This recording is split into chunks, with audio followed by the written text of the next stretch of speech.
As a cricketing hero, Imran Khan led his team to victory against England in the Cricket World Cup. He described his team as cornered tigers. Now, 30 years on, he's once again cornered as he faces not just threats to his political career, but also his life.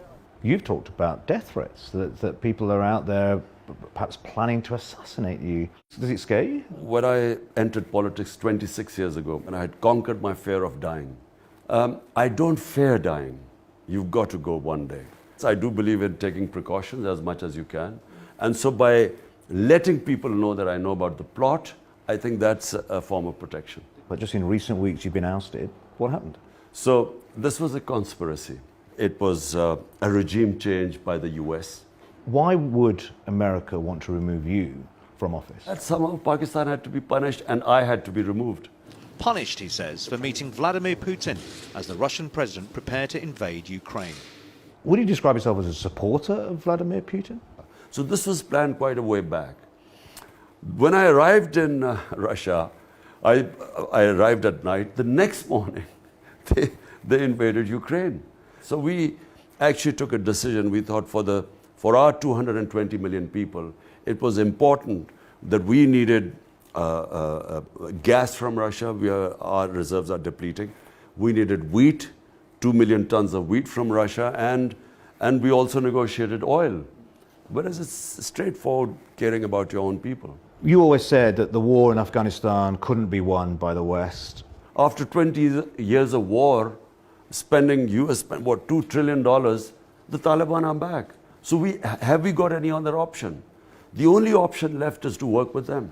Does it concern you that perhaps they are asking women to cover their faces on television, or that there may be lack of education opportunities for young girls in Afghanistan? Is that a concern? Can anyone bring in human rights from sitting outside and especially liberate other people's women?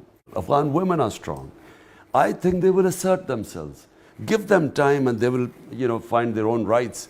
It is fundamental to give education to your people.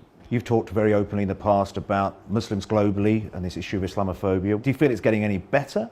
No, unfortunately, Adil, I think that Islamophobia has still not peaked. Any wrong a Muslim does is immediately attributed to 1.5 billion Muslims on this earth. When a man in the street in the West doesn't understand Islam, every Muslim becomes a suspect. We have a migrant crisis in the UK at the moment. Part of the plan is to send migrants to Rwanda. That could include Pakistan. Refugees could fall into that. What do you think of that? You're laughing. Look, this refugee problem in richer countries is going to grow. Reason being, every year there's a huge transfer of wealth from the developing world to the rich countries. $1.7 trillion move every year from poor countries to rich countries, illegally.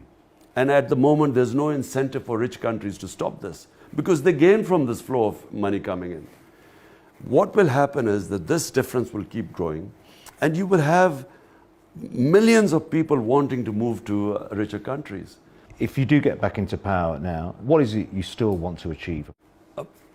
Inshallah, if I get back into power, we want to build Pakistan into a humane and just society. We want to have rule of law and a welfare state, meritocracy, and above all, a country which stands on its own feet, has independent foreign policy.